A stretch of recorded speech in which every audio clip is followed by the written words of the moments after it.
I'd like to start our discussion. And my name is Mykhailo Samus, and I'm director of New Geopolitics Research Network. It's a new international organization, we're trying to make some analysis on geopolitics. And our project with name of Geopolitics 30 years after, starting with first event, Ukraine and Bosnia and Herzegovina own path and geopolitical turbulence. This is our first event in the line of events on this topic. So we're trying to analyze and trying to understand what happened after the end of the Cold War on our region, on our space, geopolitical space, and we'll try to make a forecast what actually could happen again, or maybe could happen in new dimensions and new reality and new understanding of the situation. Organizers of our event is the Center for Nationalist Studies from Bosnia and New Geopolitics Research Network. It's our organization. I'd like to propose you today to discuss such questions. What kind of changes happened in Ukraine and Bosnia and regions around for last 30 years? What are the main trends, problems, and challenges for Ukraine and Bosnia and Herzegovina today? What is the forecast for next years for our countries? And we'll try to find answers for these questions and maybe forecast future.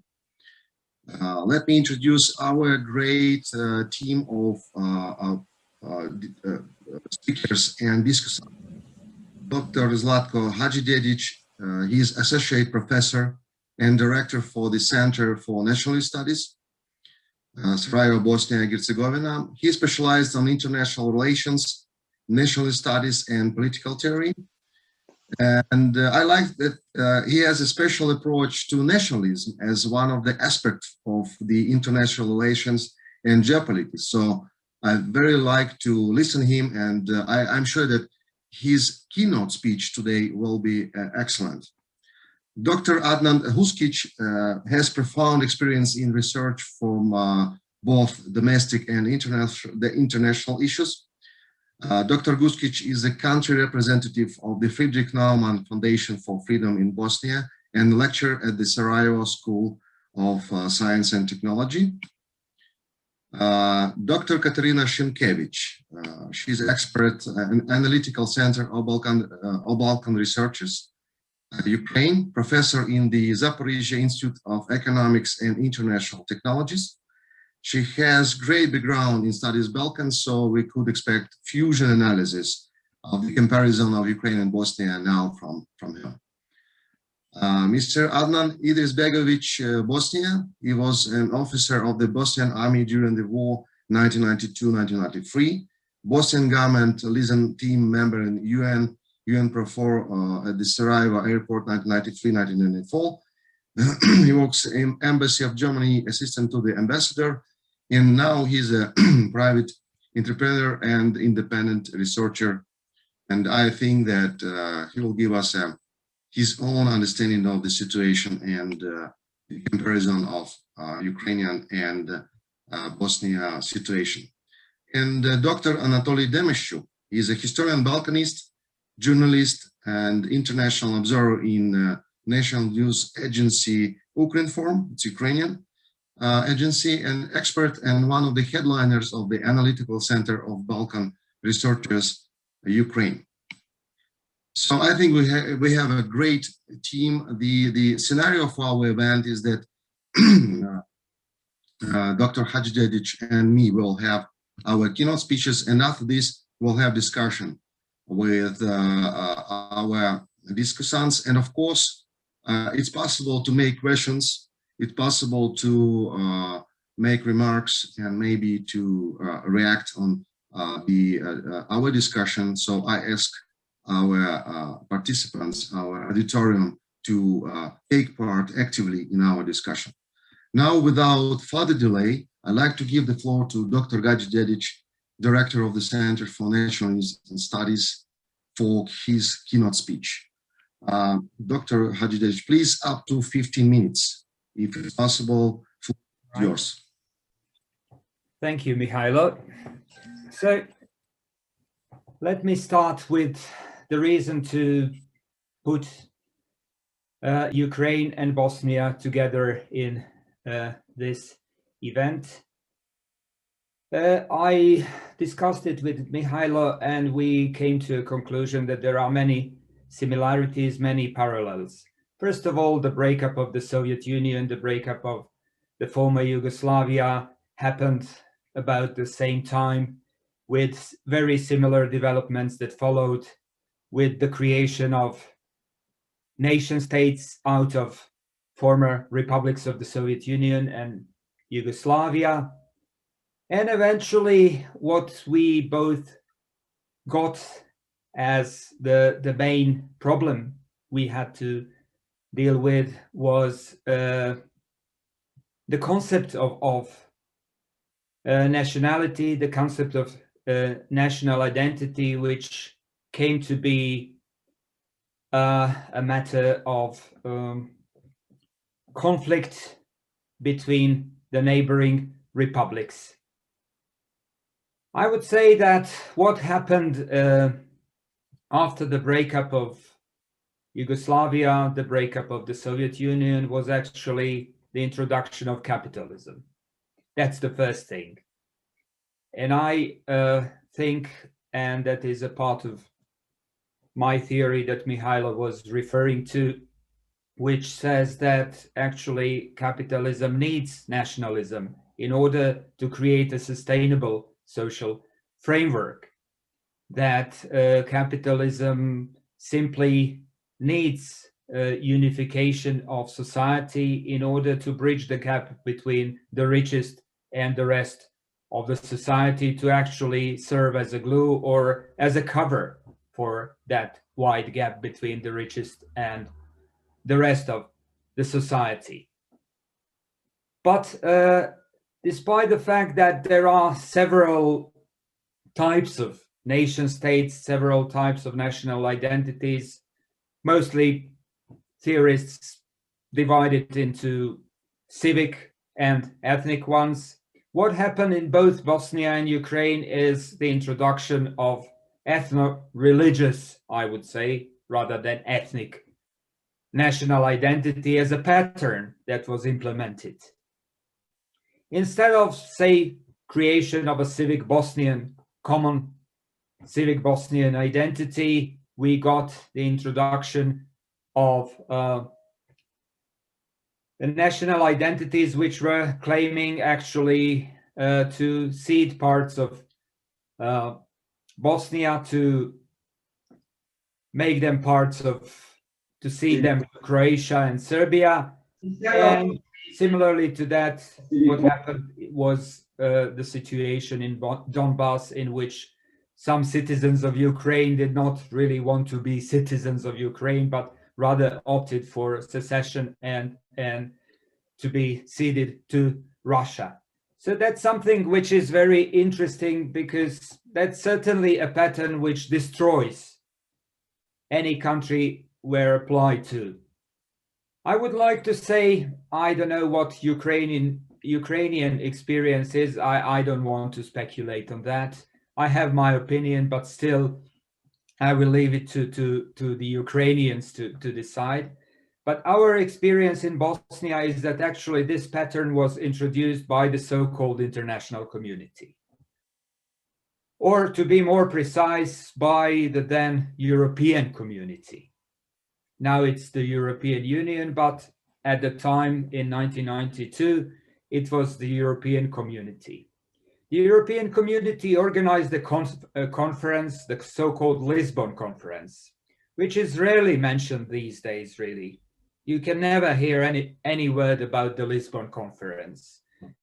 People who are talking about Bosnia, they are mainly referring to the Dayton Agreement as something which has destroyed the structure of Bosnia and so on, but actually the Dayton Agreement only verified the principles which were adopted at the Lisbon Conference in '92.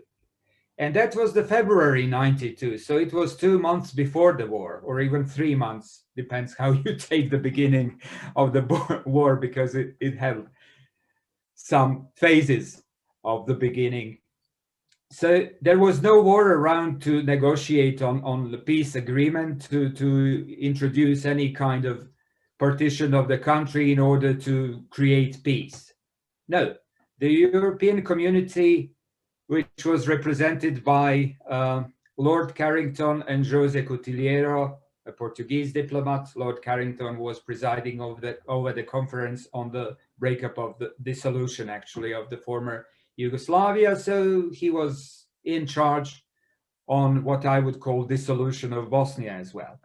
What happened at the Lisbon conference was actually devolution of the state sovereignty of Bosnia-Herzegovina to its not even ethnic groups, but its ethno-nationalist parties. There were representatives of 3 ethno-nationalist parties at the Lisbon conference. Alija Izetbegović, also a member of the presidency at the time. Radovan Karadzic, now convicted as a war criminal, and Mate Boban, who was president of HDZ, the Croatian Democratic Party.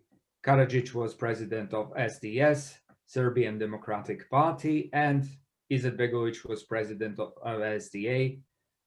It was the Muslim Democratic Party Action, so-called. So practically, the European community imposed the pattern of ethnic partition of Bosnia and devolution of sovereignty to these 3 guys who were at the negotiating table. Ever since, the pattern of ethnic sovereignty was the dominant one in Bosnia. Nothing else has ever been negotiated afterwards.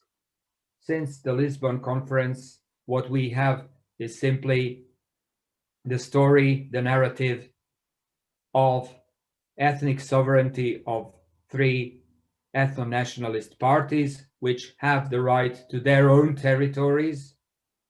And the war itself was actually the implementation of the maps which were adopted at the Lisbon conference.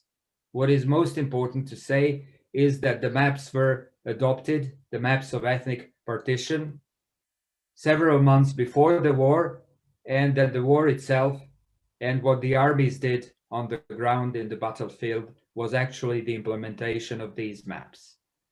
So in reality, the so-called Yugoslav army, which was representing Serbia and Montenegro at the time and was helping the Serb Democratic Party in Bosnia-Herzegovina to acquire the territory which was granted to it at the Lisbon conference.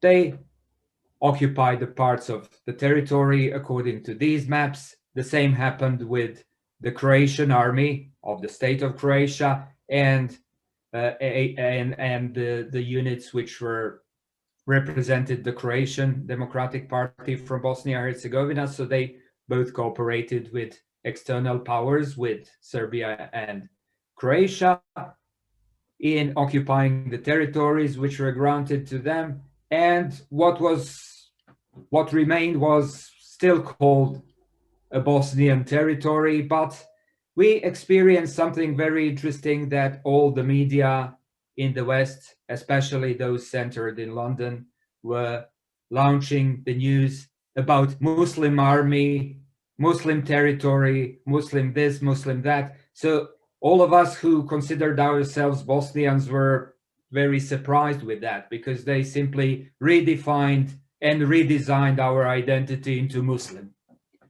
At some point, we realized that they wanted to create a Muslim statelet also on the basis of these maps from Lisbon. And eventually, all the events during the war were about the territories, how to implement the maps from Lisbon to satisfy all the parties. They did agree on that in Lisbon, but the appetites were rising as some of the armies were more powerful than others and so on. So eventually all the peace conferences, including the Dayton one, were about satisfying the appetites of these three groups, which were granted territories by the international community, by the European community at the Lisbon Conference. To the present day, we have the same problem. The sovereignty of the state of Bosnia has not been restored, ever. We still have partitioned sovereignty. You know, political theory says that sovereignty cannot possibly be divided and cannot possibly be transferred. That's the basic idea about sovereignty, at least popular sovereignty, modern understanding of sovereignty. But what happened in Bosnia was precisely the opposite. Bosnian sovereignty was partitioned, divided, and then partitioned, and then transferred to three ethnic groups or three ethno-nationalist parties to control their separate territories, two of which were actually planning to cede parts of the territory and make them parts of Serbia and Croatia. So as to have some kind of, again, I'm repeating this, Muslim state, but as a remainder of Bosnia. So that's something which was created by the international community, by the European community, and to the present day has never been abandoned. This non-paper that we were talking about before in the introduction, allegedly launched by the Slovenian Prime Minister Janez Janša, but in reality probably launched by some circles within the European Union, only given to Janša to publish or publicize. So I would say that this non-paper is just an attempt to push things further in direction of what was designed at the Lisbon Conference at the first moment, that is to partition Bosnia for good, to cede parts to Serbia and Croatia, and leave a small Muslim republic or Muslim statelet within.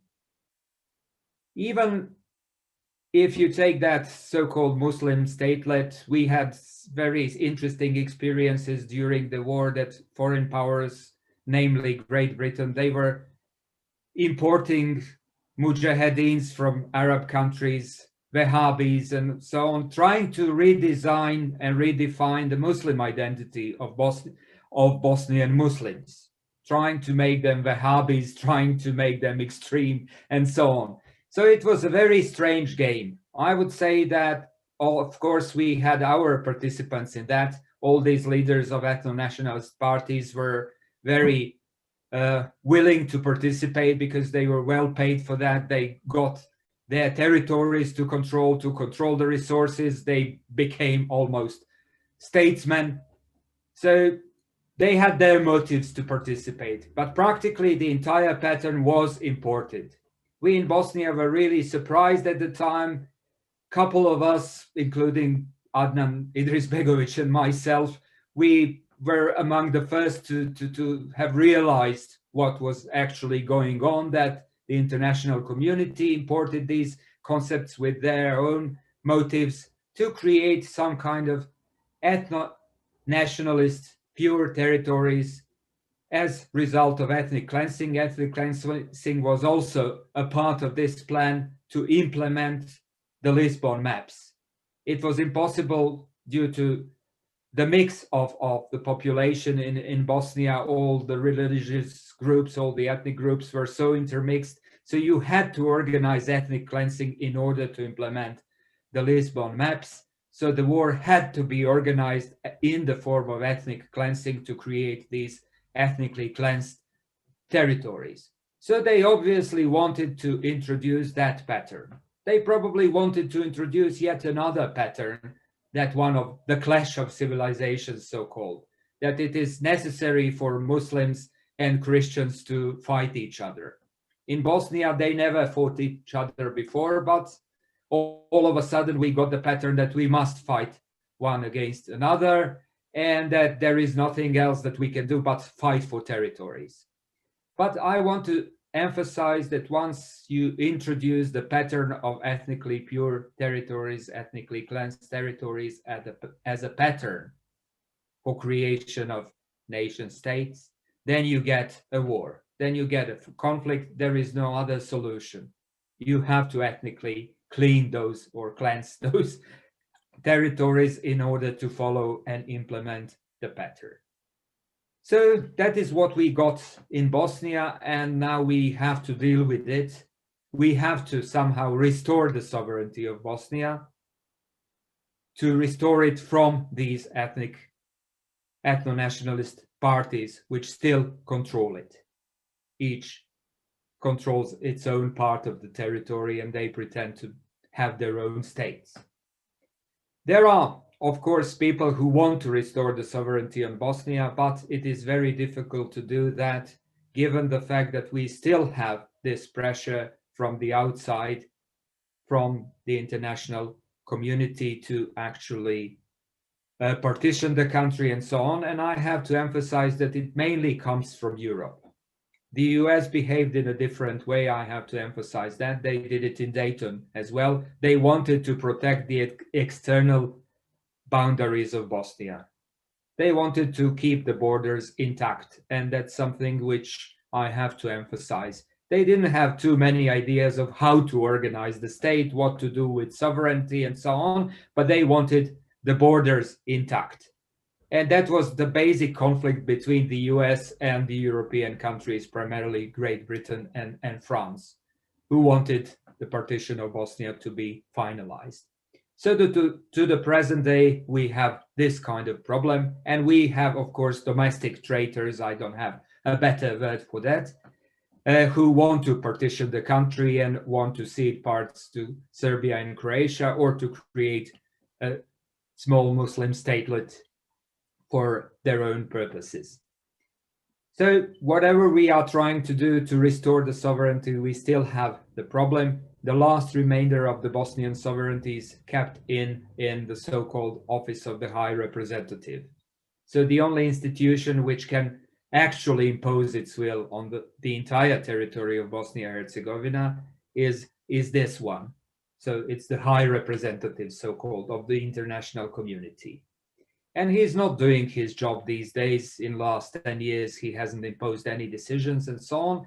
But we have to say that actually abolishing the institution of the High Representative would abolish the last remainder of the Bosnian sovereignty. Then the entities, the ethnic entities, would become independent states and would cede to Serbia and Croatia, and then we would have what was planned in Lisbon long time ago.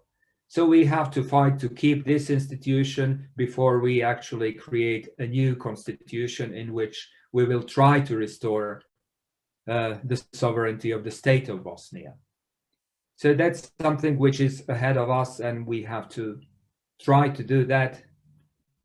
We hopefully have some kind of support by the US in that, although it is not really too explicit. I have to mention that too. But on the other hand, we have the European powers which still want to partition Bosnia and create ethnically cleansed territories in the Balkans.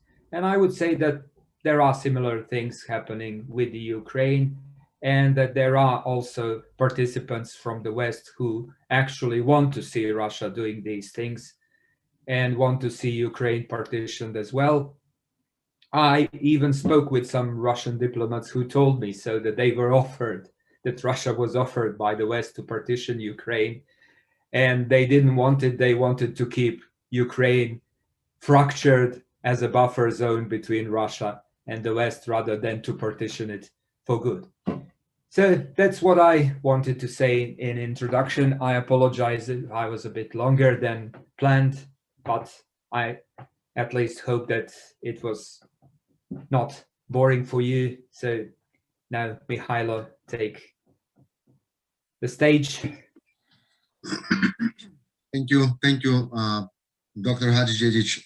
Absolutely great and interesting speech. I think that it will create a lot of questions and reactions and discussions. I would say that we in Ukraine actually trying to make a partition of Russia. So this is our pattern of next future. But so to make a discussion and provoke next discussions. Now I'd like to make my speech to make a comparison of the Ukrainian point of view.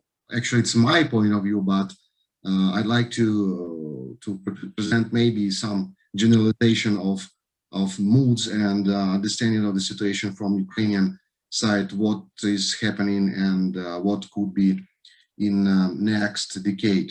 So I'll try to start with general picture, and after this go to Ukrainian understanding of Ukrainian geopolitics and the situation in the region. So if we're talking about the general situation, I think that the world is moving toward the total change of the model of its further development.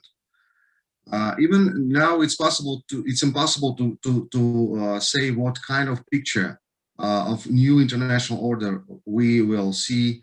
I think that it's possible to say that it hasn't been determined yet.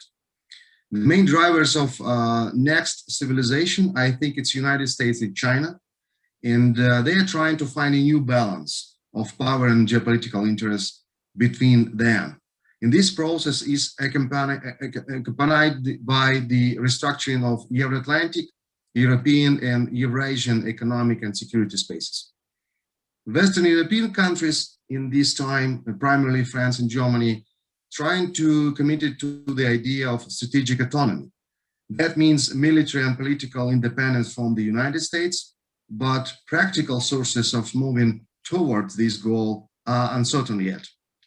Such strategy requires in-depth review of basic principles of European Union and NATO functioning, and in addition, Western Europe is quite seriously considering the Russia as a leverage in competition between EU, China, and the United States. It's very interesting, but talking with, for example, Germany politicians and experts, they very often using Russia and the capability of Russia as an instrument in competition with China and United States. And sometimes then Russians trying to say that they are great power. I think they should ask in Germany what Germany thinks about Russia in the same time. So Europe's efforts to answer the purpose of nowadays challenges are leading to the blurring the traditional EU value system. It brings about the transition to the so-called realpolitik model of international relations based on cynical pragmatism and narrow national interest.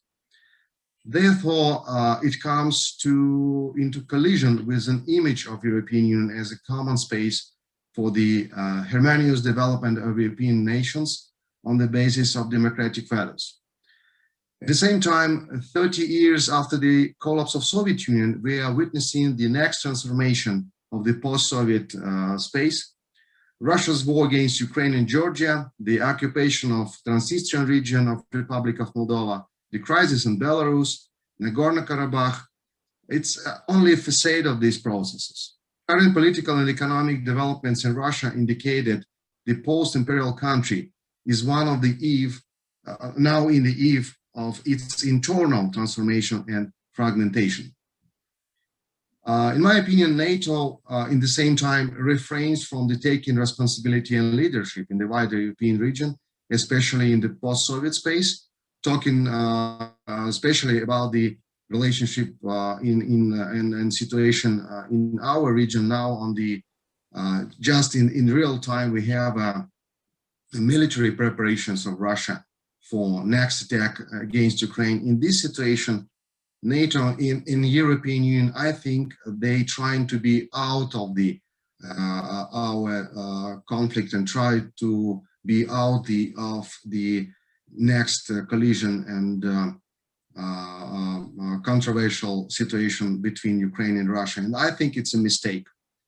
The alliance relies on the traditional approach of ensuring collective defense, focusing on the Euro-Atlantic internal stability.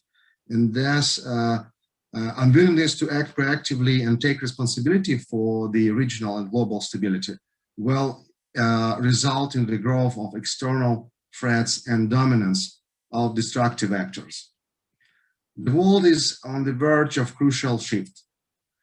Neither international law or international organization or even international order now works properly. And the rules of war have almost lost their original meaning. The monopoly of use of military force is not the exclusive prerogative of states anymore. Transnational corporations, oligarchs, criminals, sometimes together with Secret Service, got opportunity to use their own quasi-military units, so-called private military companies and other proxies to take advantage of military forces on their own interests. And all of this hybrid reality, as I could say, creates a hybrid understanding of the situation, because it's very difficult now to say what's actually happening in traditional understanding of international relations, of international law. Looking at the Black Sea or Azov Sea close to Ukraine, it's Ukrainian water, but under control of Russia, because Russia has a force to put the own rules there, and nobody, even NATO now, trying to do something against this. So I'm afraid that we are shifting to some kind of 18th century relationship between countries, and rule of force will create a new space and a new environment, new ecosystem for all of us. I mean, the countries, regions, and especially in Eastern Europe, in Southern Europe, which is under 1,000 years of influence and impact of other players. Now about Ukrainian geopolitics. A little bit of history. For more than 1,000 years, Ukraine are the crossroads on the grand chessboard of international politics. Regional and grand powers always were struggling to shape Ukraine as own territory. Nevertheless, Ukrainian endemic field is obviously pretty strong. So after even 1,000 of this struggling, after the Kiev Rus was a powerful state, Ukrainian national territory is approximately the same now. At least the Ukrainian national territory of with international recognized borders. What is interesting that even about name of Ukraine, we have a permanent conflict. In Soviet Union and Russia, they have the myth that Ukraine means Ukraina. I'd like to say that this is not Ukrainian word, Ukraina. Ukraina is a Russian word, and Russians translated this as a borderlands, periphery, or frontier region. But if you look at the map, the biggest country in Europe now, I'm not sure that this is borderland. And in reality, the base of word of name of Ukraine is another word. It's Kraina. I think that our Bosnian friends would understand what this means. It's a country. So in the same time, I'm sure that name of Rus was just stolen by Moscow during the hard times for Kiev. And actually, that's why Moscovians and or modern Russians, they always trying to say that Ukrainians doesn't exist at all. So this is our historical problems, one of them. For last 30 years, it was the next period of self-identification of Ukraine, and Ukraine was trying to find own place in new world after fall of the Soviet Union, changing from neutrality to pro-Russian course, again to multi-vector policy, after to NATO aspirations, after to neutrality again. Ukraine changed several times the geopolitical views, or the strategical geopolitical views of the country and the aspirations for self-development. I'm not sure it was geopolitics. That was like chaotic transformation of the part of the former part of the Soviet Union. And it was disaster for nation which stuck in the gray zone between West and East. It was really very hard times. Everything has been changed in 2014 when Ukrainian people protested against pro-Russian policy of President Yanukovych. It was again the next changing of the Ukrainian geopolitics from the NATO aspirations since 2005-2010. Since 2010, when Yanukovych arrived to the office, Ukraine again started to be build a pro-Russian state. So Ukrainian people started to protest against the pro-Russian policy of Yanukovych.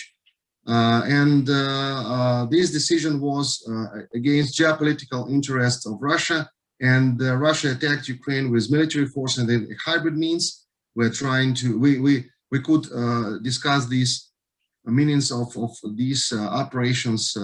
I think it was normal military operations with using of secret services and special forces, but okay, basically we're always talking about hybrid instruments and of attack by Russia, and Russia trying to return Ukraine to the zone of all influence, but result wasn't so successful and what Russia expected actually. Russia did not occupy all of Ukraine, which was the original goal of the operation, and did not change Ukrainian aspiration to the NATO and the EU, even make it stronger, but illegally annexed Crimea and occupied part of the Donbass, which from my point of view is deep and long trap for Russia, international trap for Russia. And after Putin, Russia obviously will pay for these war crimes. In the same time, it's a paradox, but Russian aggression helped Ukrainian people to start process of active self-identification as a United Nation and crystallized all national interest.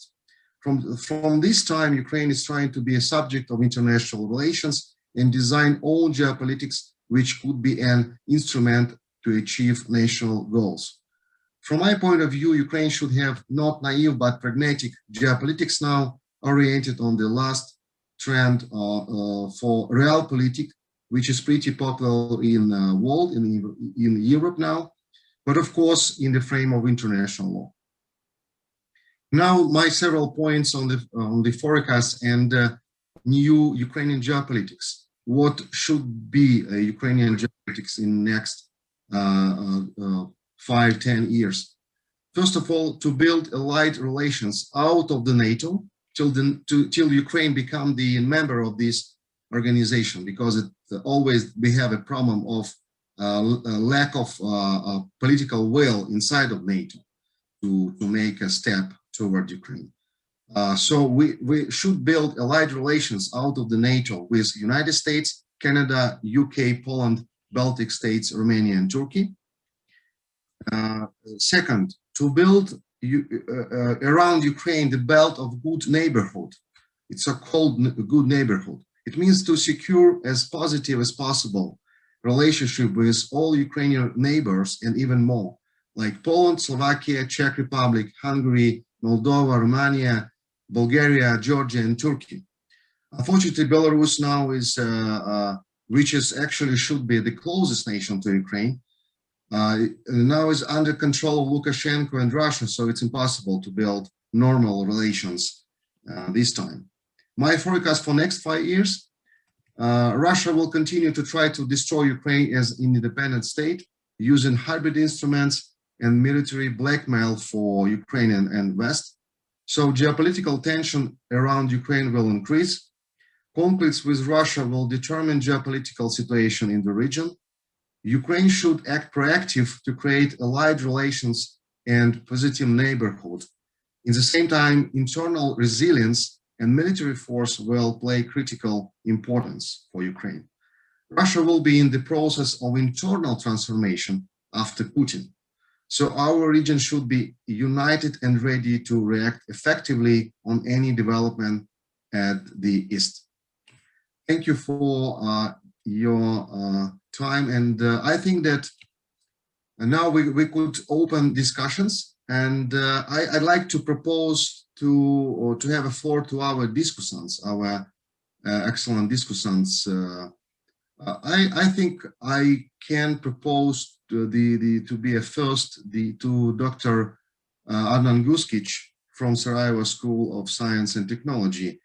Dr. Huskić, what do you think about the our points of view? I mean, the Dr. Hadžidedić and mine about the geopolitics in our region and comparison.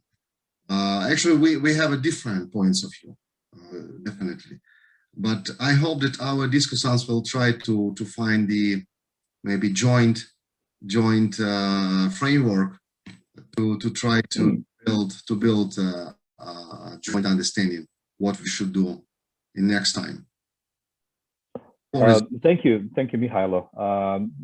I mean, I listened to your and Zlatko's presentation with much interest, and I find them both very interesting.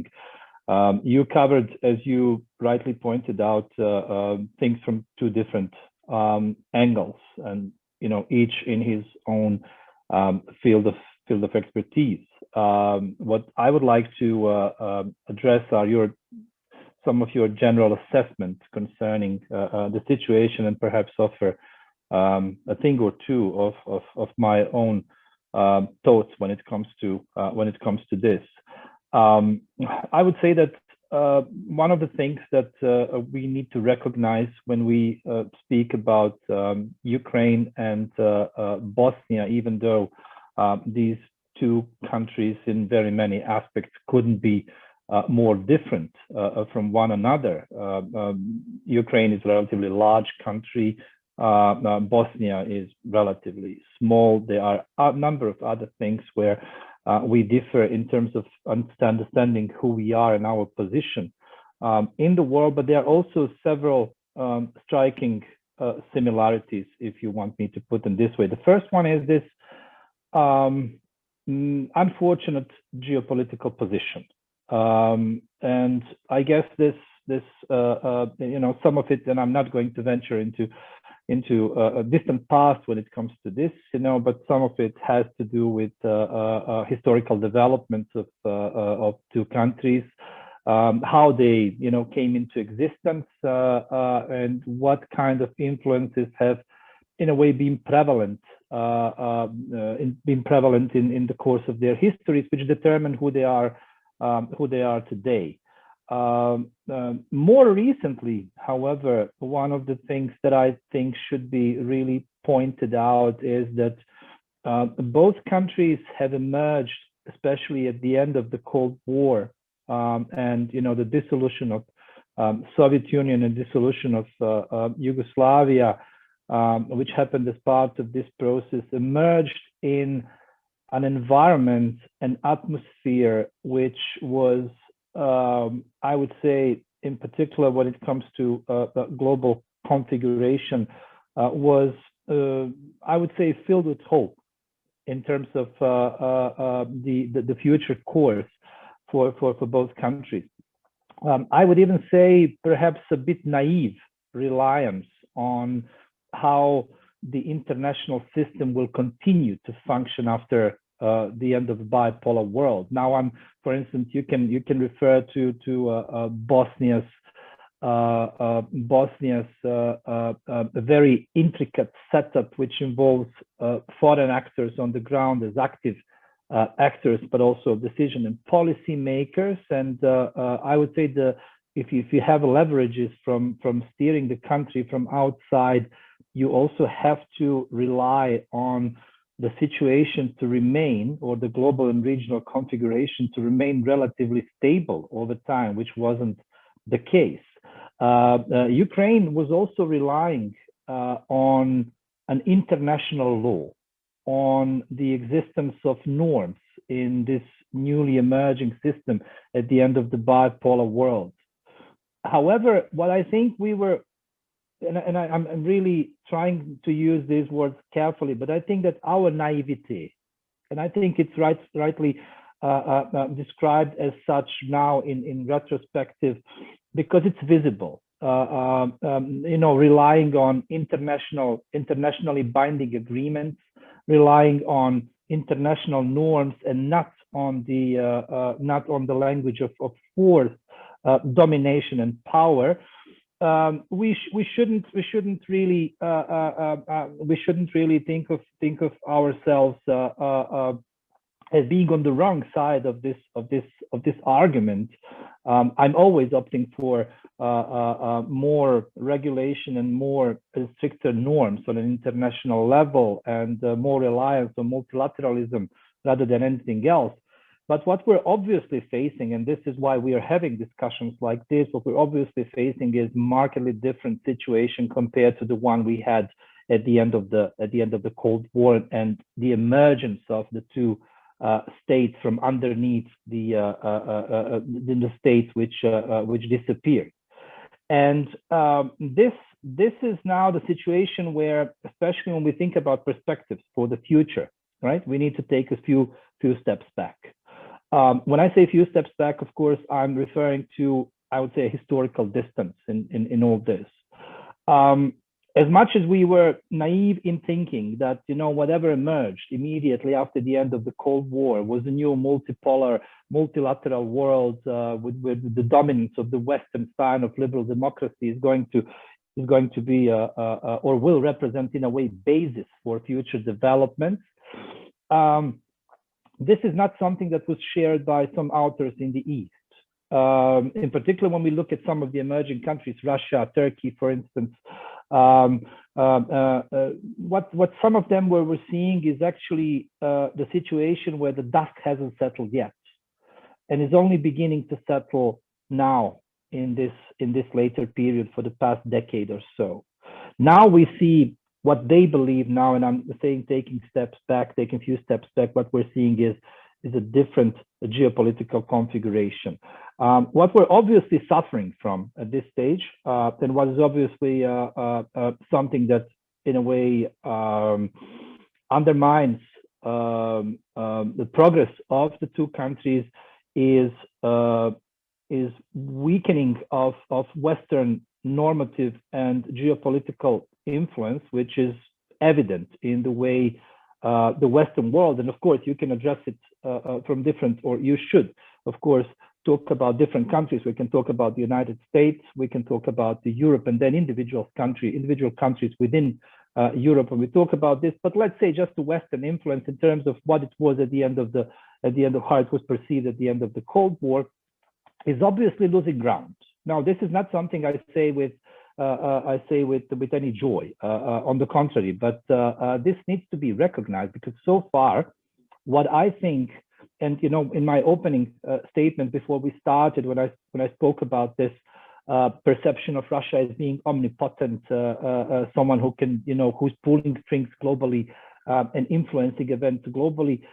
What I actually am seeing is a lot of disorientation in the West, a lot of confusion, which then somehow, you know, us as a pattern-seeking animals, you know, you're always trying to find the easiest way to describe why this is happening, what are the reasons behind this. What we're seeing is an empty space left behind this, I would say, the Western advance. And unfortunately for us, we are at the periphery of this advance. What I think has happened is, in a way, you know, the story about the NATO expansion and the Russia and apparently the gentleman's agreement.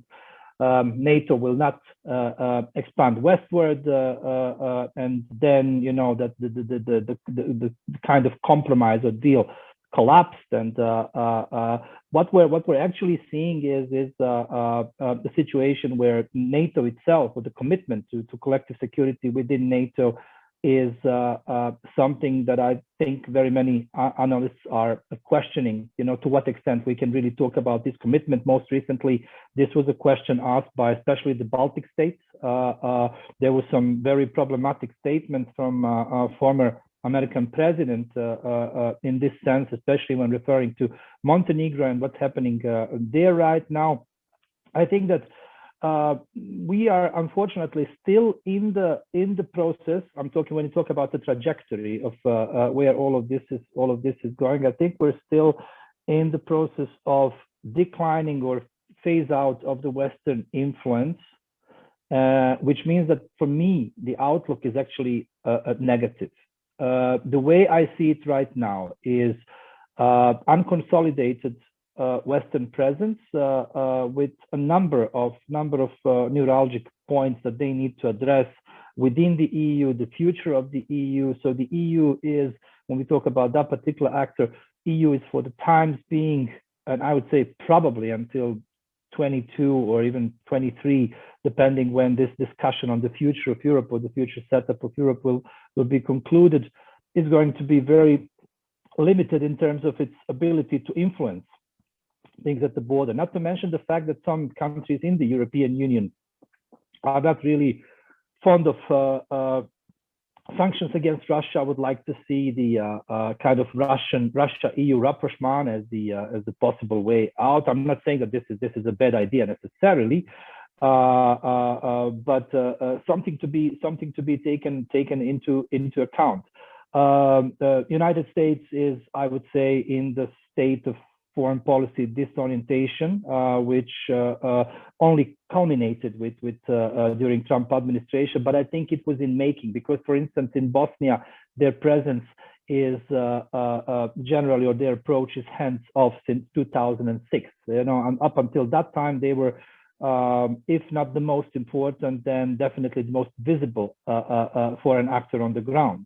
And ultimately, the questions within the European Union, all the open questions within the European Union, all the problems with the West, and this is my final point, I would say excessive reliance on the West in this sense. Now, this of course leads to certain frustrations. I think, and I've said this at several meetings with colleagues from the West and the diplomats, that this is that there is the frustration on both sides.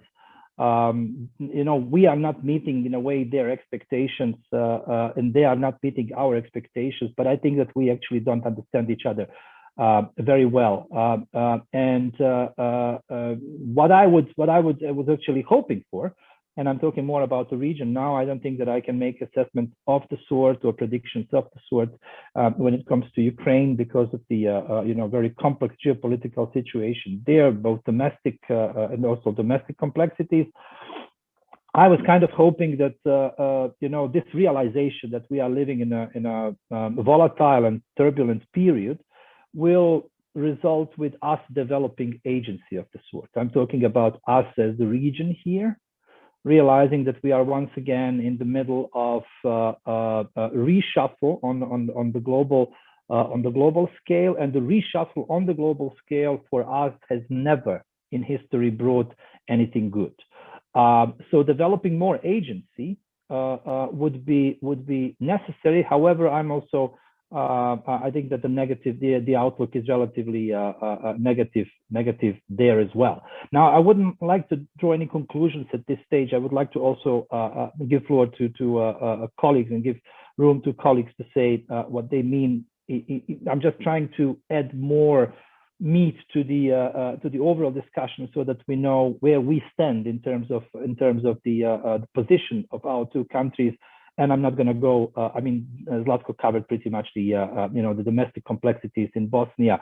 There is no need to venture there. But I think that both countries, as I said, even though they are relatively distant from one another and relatively different from one another, there are several striking similarities. And I don't think that the outlook for the time being is positive in terms of how this will develop from now on. Thank you very much, Dr. Huskić.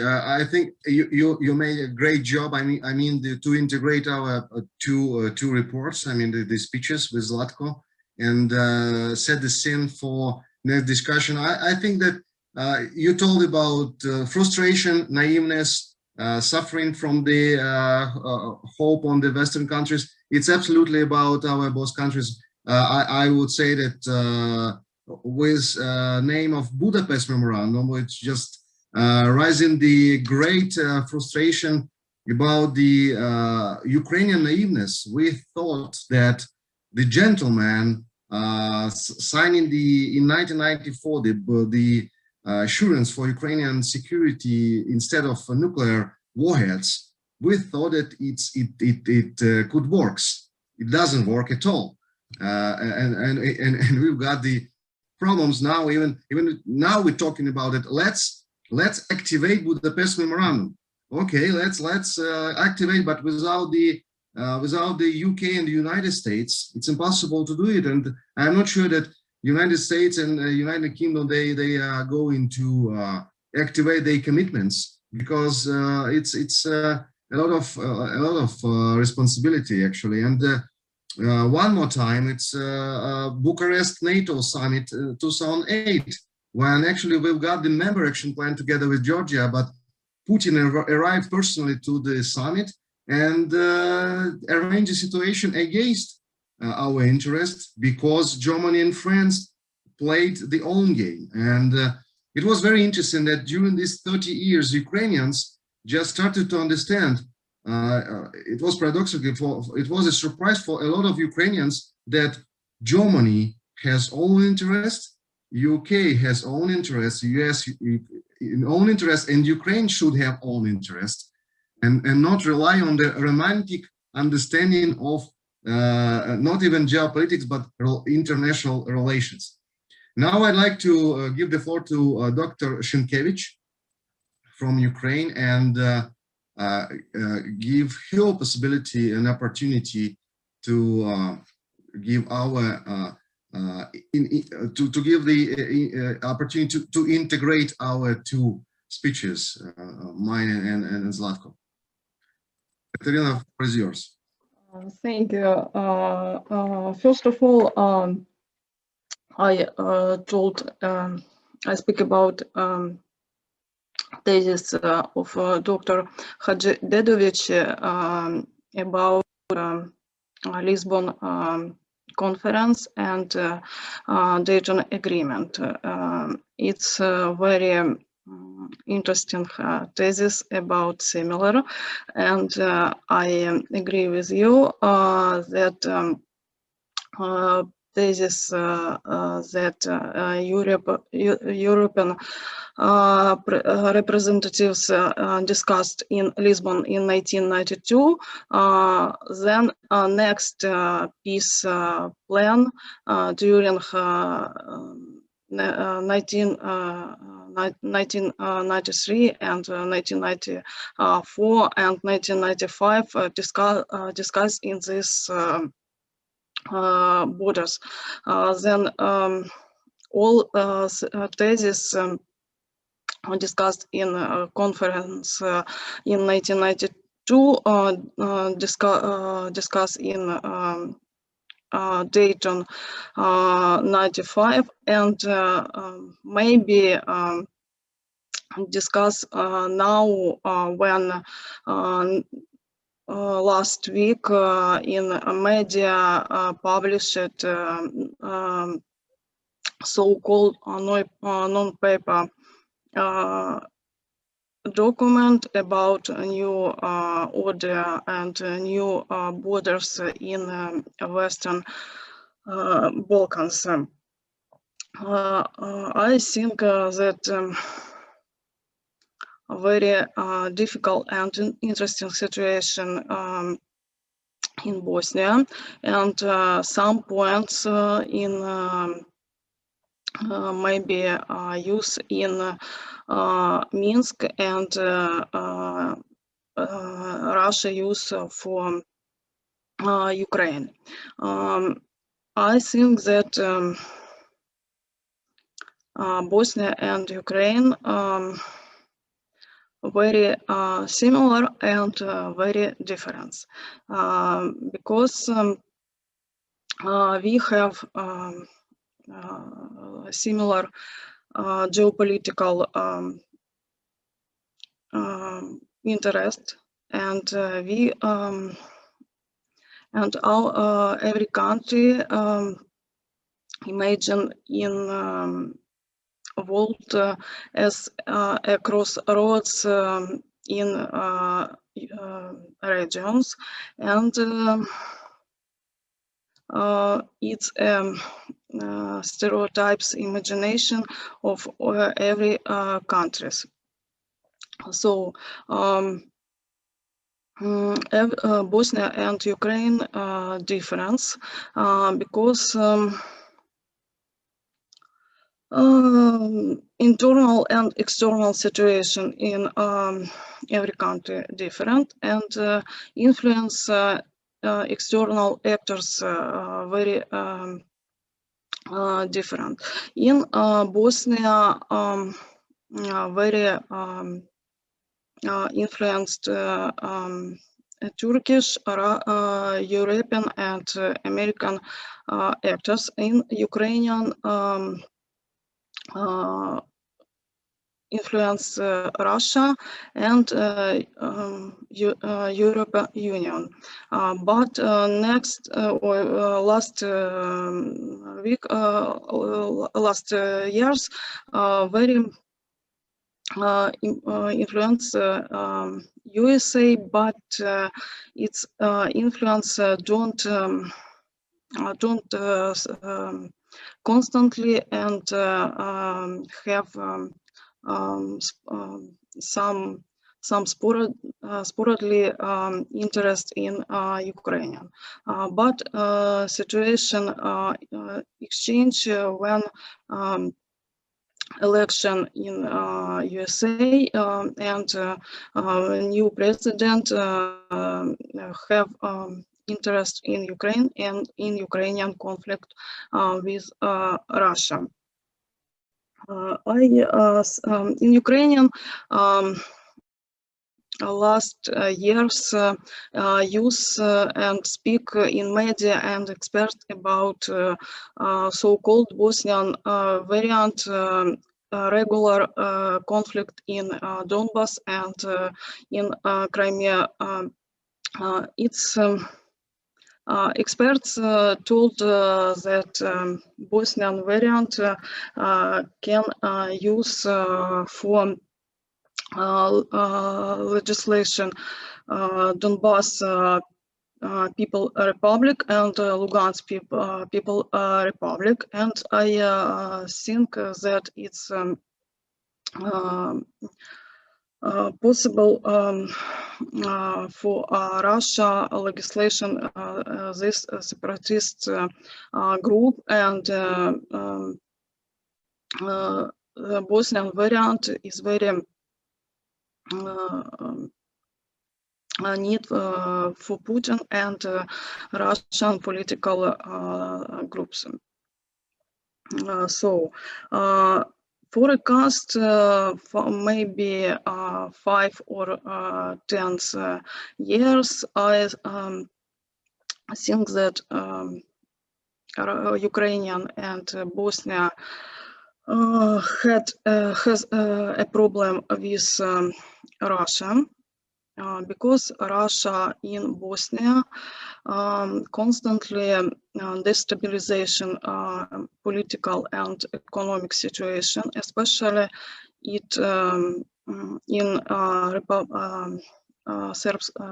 Republika Srpska, and in Ukrainian Russia destabilization situation in occupied territory and Crimea, and in other territory from media, from Facebook and other methods control Ukrainian society. I think that in Bosnia and Ukraine grows influence China, Turkey and USA, and its difference from Ukraine. In Ukraine, China and USA have a sporadically policy. In Bosnia, this these great actors have more influence, and in different spheres, especially energy and political spheres. And I think in Bosnia influence of European Union weak and Bosnia will can to join EU, but it's not very direction in foreign policy. Thank you. Yeah, thank you very much. Just to give a little bit of fresh of our discussion, we have a question from the audience from Ruslana Kochmar, and she's asking about the role of Russians in our both countries. I'd like to read it. Actually, you could read it from the chat, and maybe it will be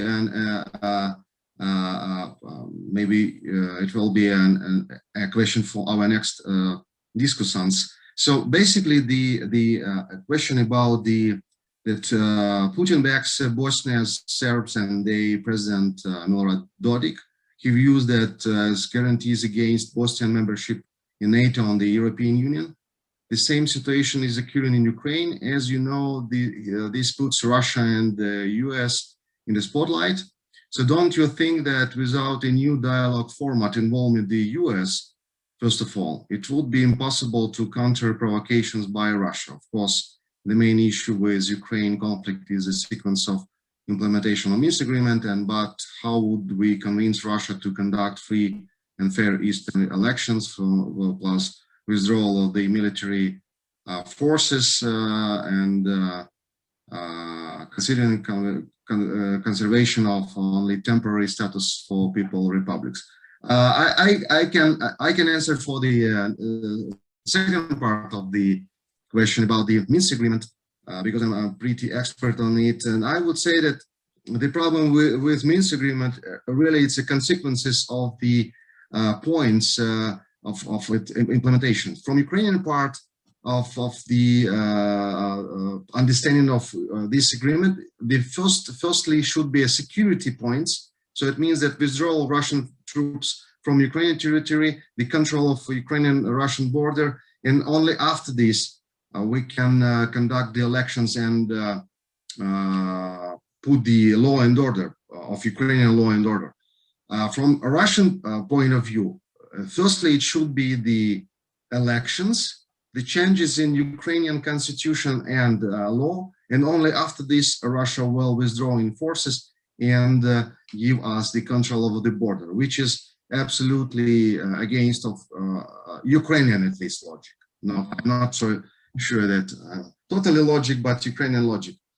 So I think that basically these two different point of view, it means that deadlock of the Minsk agreement, and I think that we don't have any real possibility to implement this agreement without its modernization. And I agree, this modernization could be organized by the joining different countries like United States, Poland, Canada, UK, or other participants, because I think that Normandy format is too comfortable, too warm ecosystem for Russia, because Germany and France, it's not the real, let's say, moderator, but mostly it's a country which is playing own interests. And of course, in this situation, Russia is using absolutely great and successful situation in Minsk agreement. Now I'd like to propose the floor to Dr. Igor. Okay, Igor, for 2 minutes. Yeah, just a small reflection on your speech and the speech of our Bosnian colleagues. So first, you mentioned that it's big mistakes of NATO or the West, that it is avoiding more involvement in Ukrainian-Russian conflict, but I would like to say that West not only it tries to, especially NATO, tries to avoid involvement directly into our conflict, but also in the wider Black Sea region at all, because we can see that that disbalance of the NATO presence in the Eastern Europe between North Pass and South Pass, southern part, comparing Baltic states, Poland, and to this Romania and Bulgaria still continues. And we can say that, as Mr. Huskić said, that Russia has initiative in the game with the West, and while watching on the situation in the Black Sea region, we can see that West took this the rules of the games which were proposed, let's say, proposed by Russia. As for the situation in Bosnia, there were two very interesting opinions. First, told by Mr. Hadžidedić. Yeah, about that, it was very interesting for me to hear that the Great Britain and France, that the European Union, has the interest in this so-called non-paper to start the division, or to finalize the division of Bosnia and Herzegovina. But at the same time, you mentioned that and this is true, that it has the threat that it could lead to the war on the terrain of the Bosnia and Herzegovina. So the question to me, it seems a bit no logic that European Union shouldn't be interested in war in the region which is on its southern border of the European Union. At the same time, you mentioned nothing or very slightly about Russian interests. So as we see, and from our experience in Ukraine, so the main part of the main external part in the situation in Bosnia that would like to see some kind of war or destabilization in the country, in the region at all, that will will be the consequences of the destabilization in Bosnia and Herzegovina. This is Russia. To split, to divide, and to rule.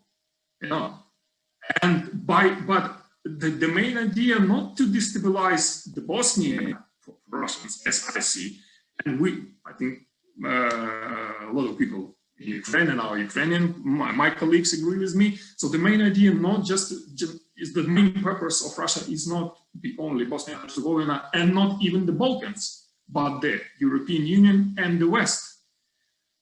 To destabilize the West, to destabilize Europe by creating destabilization on its southern borders. So as Mr. Huskić said about some kind of disorientation in Washington regarding the relations with Bosnia and Herzegovina, what I heard that before 2 years ago, for the West, there were three unresolved problems here in the Balkans. First was North Macedonian membership NATO. Second, the Serbian and Kosovo, and third is stabilization of Bosnia and Herzegovina. And after the change of the administration in Washington, the main task of the Balkan policy of Joe Biden would be the stabilization of Bosnia and Herzegovina. So that might be the main task for the new administration in Washington. And now you say that this is, no, I don't want to say that this is not some kind of truth or someone is wrong or someone is right, but it's another point, and it's rather interesting to me, and I would like to hear your opinions on this. Thank you. Thank you, Igor. It will be the 2 minutes, but okay, I absolutely agree that Western countries, NATO, EU, they don't have any strategy. It's true, absolutely true, and that's why Russia has. Okay, yeah. Maybe this is strategy. Do not have strategy, but for example, for the NATO, I understand that they don't have in the NATO the strategy in Black Sea, for example, to act proactively, and maybe this is a strategy to have the pay attention to the internal stability of the NATO instead of the external stability of the region. So to be fair, I'm giving floor to Mr. Izetbegović, and please, Zlatko, keep in mind the questions of by Igor Fedik, and after the Mr. Izetbegović, I will give floor to Dr. Hadžidedić. Okay, so floor for Mr. Izetbegović for answering these questions and previous questions, please. Okay, first, greetings to all. Second, I don't want to sound very pretentious, but I think you are having same illusions as we used to have at the beginning and during our war. Unfortunately, reality is not black or white. It's not a color, it's a gray, different shades of gray.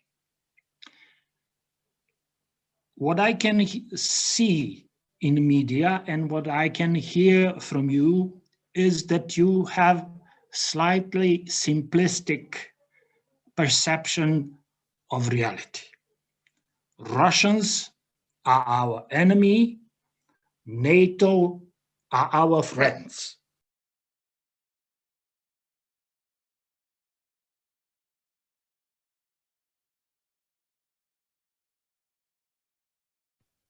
Turn on the microphone, please. Yeah.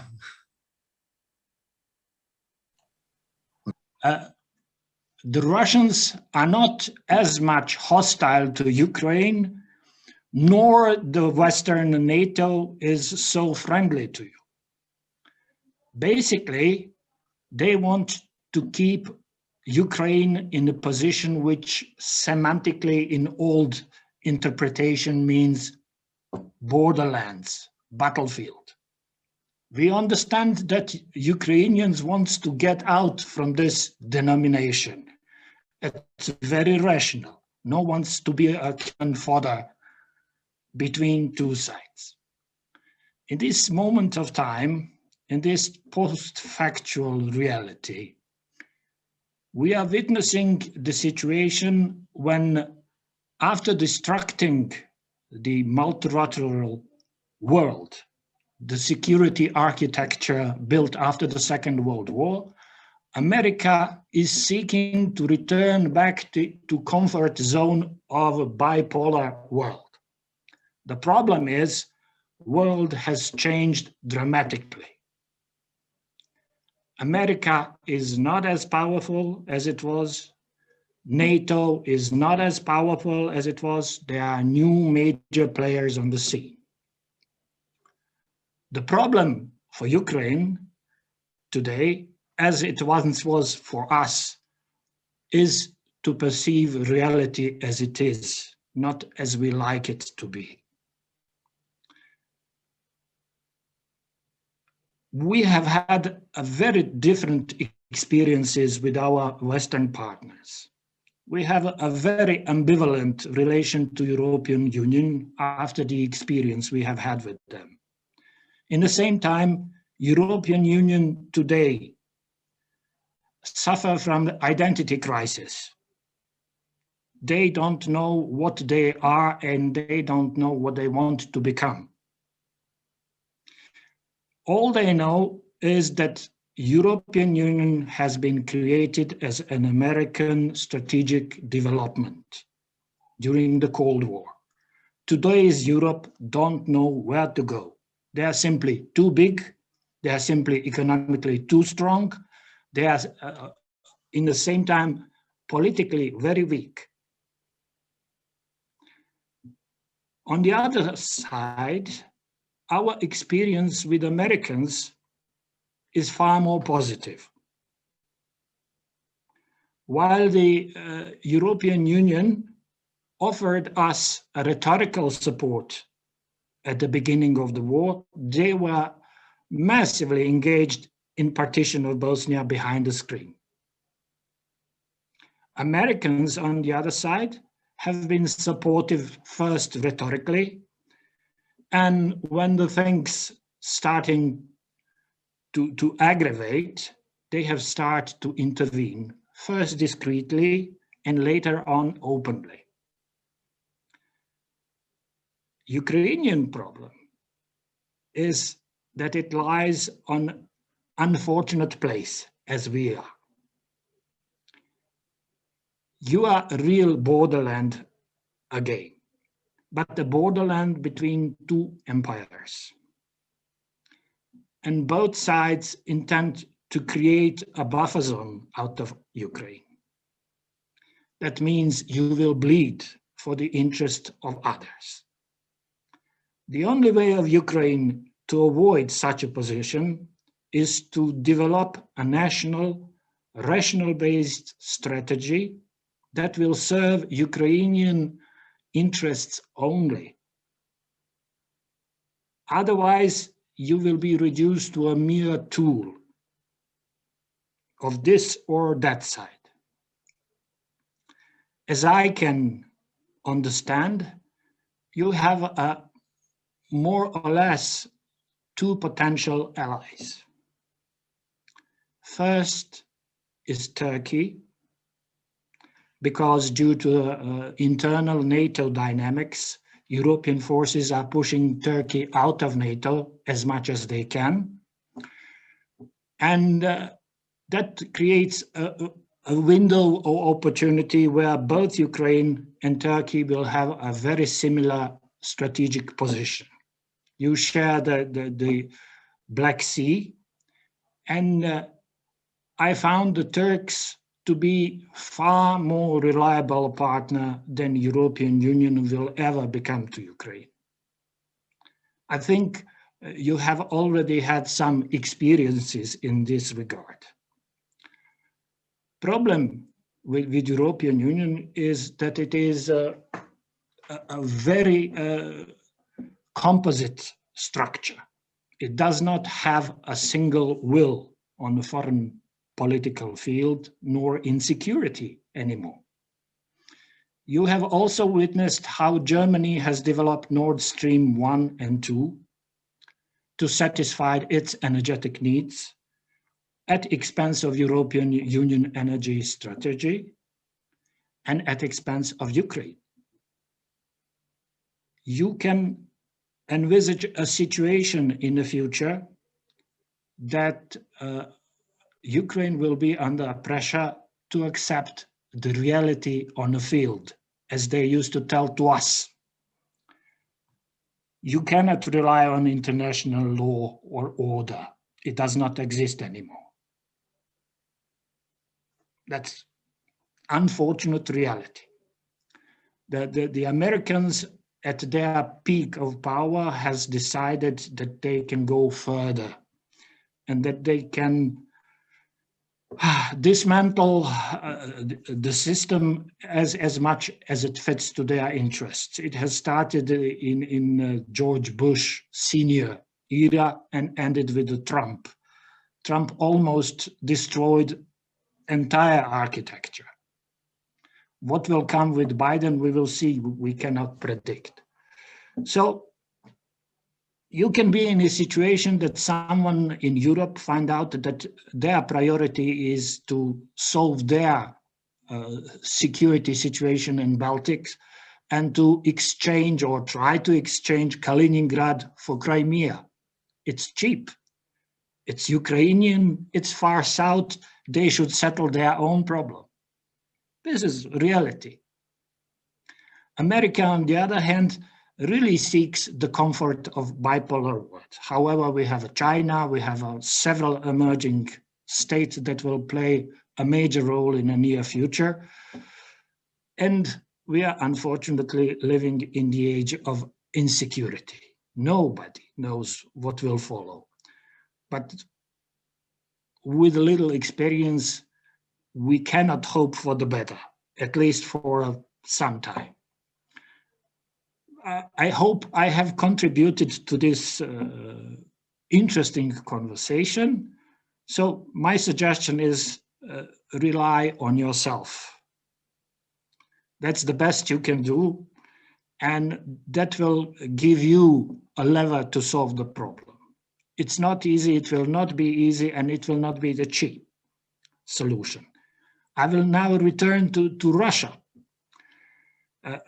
From my point of view, Russia behaved very differently to our warring factions. Our war was a typical territorial war when two sides, with support of European Union states, wanted to settle their problems on our expense. I don't think Russia, besides the Crimea, intends to occupy Ukraine. I don't think they can afford all-out war with Ukraine. Russian economy is very weak. So they will not risk all-out conflict with Ukraine.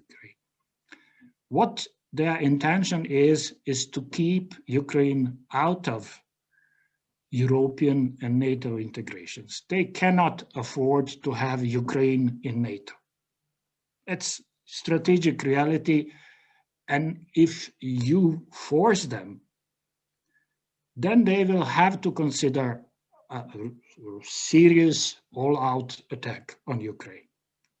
So far, I would recommend for the Ukraine leadership to use the time wisely. Do whatever you can to stabilize your economy. Invest in development. Use the opportunity your relations with West offers to you. Technological advance is very important. Try to reach a technological edge over Russians. They will carefully monitor what is going on, but they will not act unless provoked. They cannot afford it. The recent amazement of troops was communications with Americans. The root was fear, nothing else. They were afraid that the West, the Americans, will do something insane. They were afraid that Ukraine troops will try to regain Donbas and Luhansk. I share that opinion of Russians. I think that Ukrainian army, which has been seriously improved compared to the beginning of the war, was intending to do something in this region. Russians were afraid of it. Their reaction was just to show we will fight for it, but it was not meant or sent to Ukraine. It was sent to America only. European Union does not play in that game. So whatever you do, use your time, improve whatever you can. And you know, in military strategy, it's called exchanging a time for space or vice versa. They have occupied a small area in Ukraine that is painfully important for you because of the energy and the industry located there, but it still allows Ukraine to operate freely in other sections. You can do a lot, but you have to restructure your state within. And I can recommend you not to repeat our mistakes. protect your institutions. Absolutely. Not individuals, not special groups, not interest groups, not political party. The power of Ukraine lies in institutions. The justice sector is absolutely a no-go. If you lose the control, like we did, of our justice system, you will be in a serious peril. So much from me. I hope I have said something reasonable. Thank you. Thank you, Mr. Zlatko. Yeah, absolutely agree with you on several points. And so, first of all, that we should use our time. And as you told, the Ukrainian armed forces at least use this time effectively. And if Russians are afraid that Ukraine will regain the territory, actually, this is one of the tasks of Ukrainian armed forces to regain the territorial integrity. This fear should be with Russians always, every minute. And I agree absolutely with you that mainly that military demonstration was a communication with Biden administration to try to build a new line of communication and maybe to bargain new reset as it with Obama administration. I'm not sure that it will be the same reset like that time, but anyway, Putin is very hopes on this reset and you bargain on different problems. I will give you Ukraine, you will give me the Northern Stream 2, I will give you Middle East, Balkans, whatever. I hope that actually it wouldn't be easy for Putin at least. One more, what I like to react that in 2014 Putin made a huge mistake because he shouldn't attack military, and if he didn't attack military, I think he would be successful. But his intelligence was very ineffective, and they told him that Ukraine doesn't exist at all. This is failed state, and we can get Crimea without any consequences. We can get these territories. We can get. They try to. Yeah, I'm absolutely sure. I'm talking that in that time, in April, May 2014, they were ready to get Kharkiv territory from Kharkiv to Odessa, which is a half of Ukraine, and only resistance from Ukrainian institutions like police, for example, and militaries and of course society in Kharkiv and Odessa, they stopped the same scenario like in Donetsk, because Donetsk, Lugansk, they use the so-called paramilitary rebels without any insignias. They told that this is Ukrainians. The same scenario were used in Kharkiv, in Odessa, in Kherson, in Mariupol. Actually, Mariupol was occupied for a couple months, and in May, I think it was May 15 or 13, the Ukrainian armed forces regained the city just because they started to fight. But in Donetsk and Lugansk, unfortunately, they won the time and won the territory.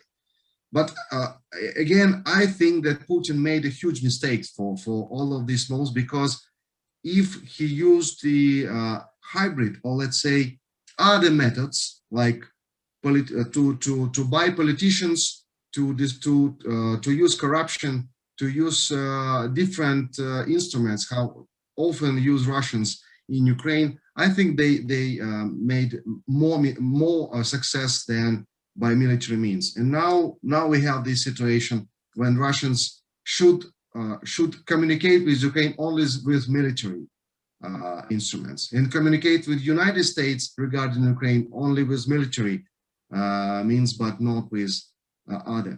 Now I'd like to give the floor to Anatoly Demishuk to make a full circle of. So wasn't I supposed to reply to? Okay, Zlatko. Anatoly, sorry, we'll give you the floor to Zlatko. No problem. Sure. too eager to answer. Okay. All right. Of course, it is easy to present the world in black and white categories, as Adnan said.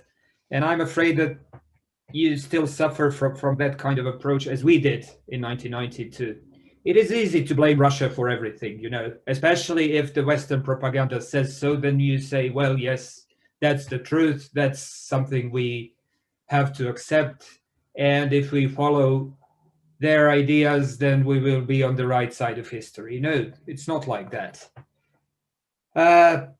We had such experience as I described, and I have to say, in response to Igor, that Russian engagement in Bosnia-Herzegovina is of the very, very, very recent date, in the last couple of years.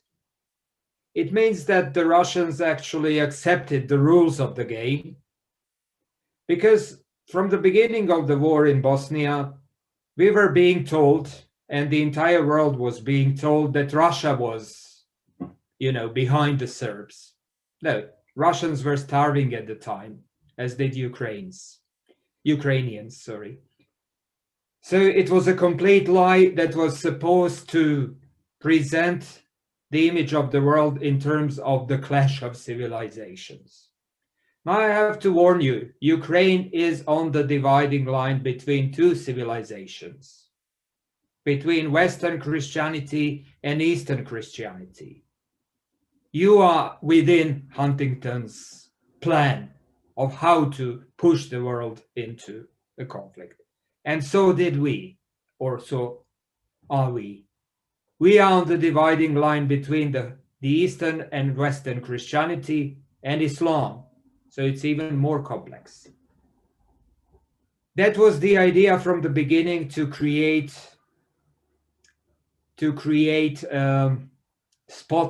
hotspots of conflict between these supposedly called civilizations, represented by proxy states, such as Serbia and Croatia represented Eastern and Western Christianity, or Bosnia representing Islam. In Ukraine, they want to create a similar pattern that is about Eastern and Western Christianity and so on. The Russians in Bosnia accepted the game. There were no Russians when we were attacked by Serbia. Serbia only had support by the UK and France. And the rest of the EU was tacitly approving of what they were doing in terms of the partition and ethnic cleansing. As for whether the UK has an interest in having conflicts or wars on the European territory, yes, of course they do. There is a very important work, I'm sure that Mykhailo is very much aware of it, by Halford Mackinder, the founder of the British Geopolitics, who practically proposed that the UK and later the US, in alliance with the UK, could control the entire world by creating conflicts in so-called semi-periphery in the Eurasian continent. He saw the entire world as Eurasia and Africa as the world's island, and Britain controlling the world seas, maritime trade, and in military terms. The Americans more or less adopted this very idea, and they control the world in a similar way, so as to create conflicts within Eurasia, so as to prevent the major powers in Eurasia, such as Russia and Germany or Russia and China, to become allies and to unify Eurasia into a single geopolitical space. So that's the story behind. Russia has adopted the rules of the game, now is entering Bosnia, but not to occupy Bosnia or control Bosnia or do anything like that. They don't care about Bosnia.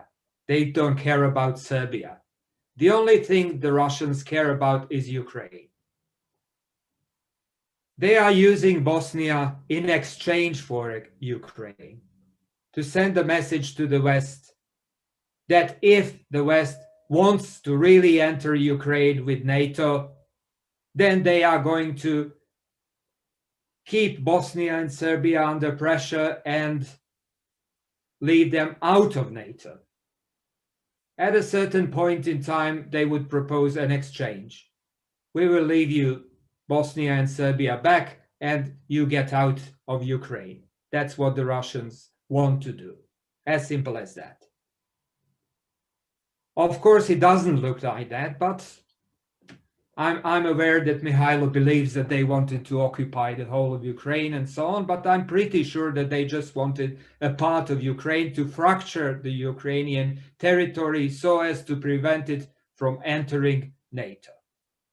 That's their only goal. And they cannot afford Ukraine becoming a part of NATO. Then you will have the World War. If Ukraine wants to enter NATO, you will have a war on the Ukrainian territory, but not a war between Ukraine and Russia, but the World War. The Third World War will be fought on the territory of Ukraine if you really want to enter NATO. Russia cannot afford it, and all they are doing in the Balkans is just to send a message that they can press in the Balkans if NATO really wants to enter Ukraine. They are actually proposing exchange. We will leave the Balkans, you leave Ukraine. That's the whole story. And again, the US, following these UK patterns in geopolitics, they are still relying on the ideas that they can separate Germany from Russia, China from Russia, and so on, so as to keep the whole of Eurasia fractured. I think that very idea that Anglo-Saxon powers can control the world just by controlling maritime trade and world sea trade routes is something which is totally artificial and which is coming to an end. It is natural that countries of Eurasia do cooperate, be that Germany and Russia or Russia and China, be that Ukraine and Russia and Ukraine with the rest of Europe, but it is natural. Geographically speaking, Eurasia is a single space. It has become a space of conflicts only due to the strategy as proposed and advocated by Halford Mackinder and adopted by the entire Anglo-American establishment as a single doctrine. So to the present day, they are still trying to implement this very doctrine to create conflicts in order to fracture Eurasian space. I believe at some point it will come to reversion or inversion, and that Eurasia will eventually become a single space. After all, the Chinese are building one belt, one road infrastructure for that purpose. That's why the Chinese are doing it. They just reverse the logic of Mackinder's theory. So instead of having conflicts in Eurasian space, they are trying to create infrastructure for cooperation between Europe, Central Asia, and China, so as to create a single geo-economic and geopolitical space. Russia has adopted some of the logic in these games and is using the Balkans in exchange for Ukraine. They cannot afford themselves to have NATO in Ukraine, just as the US couldn't afford to have some Russian ally to be located in Canada or Mexico.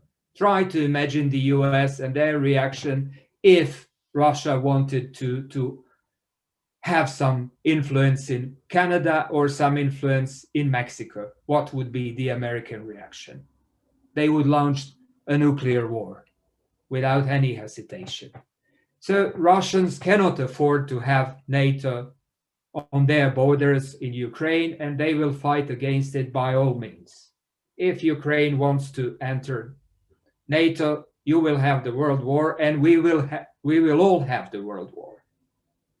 That's what I'm pretty sure about, and that's what is going on behind the scenes most of the time.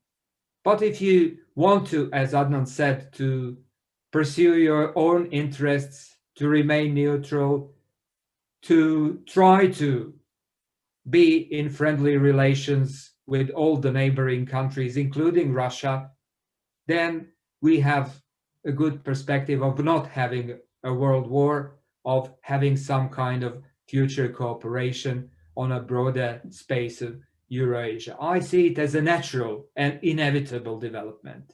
Either that is going to happen or we will have a war. These are two options which are in the game, more or less. Probably the US will accept at some point to withdraw into its own Western hemisphere as they used to be. There was a Monroe Doctrine once upon a time, which said that the US should not interfere with European problems and should remain controlling South America, taking resources from South America and living on its own very successfully. But the UK is the breaking point which managed to draw the US into European conflicts in the First World War, and that is something which has created the world as we have it. That we have the so-called Atlantic architecture, that practically two Atlantic powers are trying to control the rest of the world by creating conflicts in all other parts of the world whenever there is relevant for them. So I'm afraid that both of our countries are victims of that strategy, especially of the modification of the same strategy called the clash of civilizations, because we are both on dividing lines between Eastern and Western Christianity, and in Bosnian case of Islam too.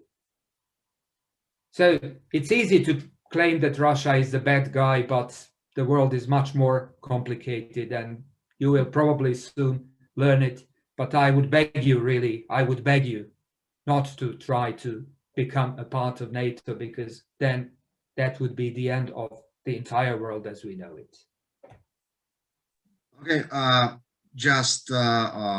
think I'm sure that it's even more options than two, but I think one of the more options that Russia will recognize the mistake that they killed 14,000 Ukrainians just trying to keep out Ukraine of the NATO, pay couple trillions for Crimea and back Crimea to Ukraine, pay couple trillions for Donbass and back Donbass to Ukraine. And after this, we will try to build a friendly relationship with Russia. This is only this option on this time, because Putin made a lot of mistakes and he killed 14,000 Ukrainians. Unfortunately, it's impossible to say that, okay, well, you know, Serbia killed 100,000 Bosnians and no one cares. Okay, but we are curious. We care about it. So we care about it, and we try to care about it, and we try to use all of possible means to make Putin to pay for it. In NATO, out of NATO, inside of EU, out of EU.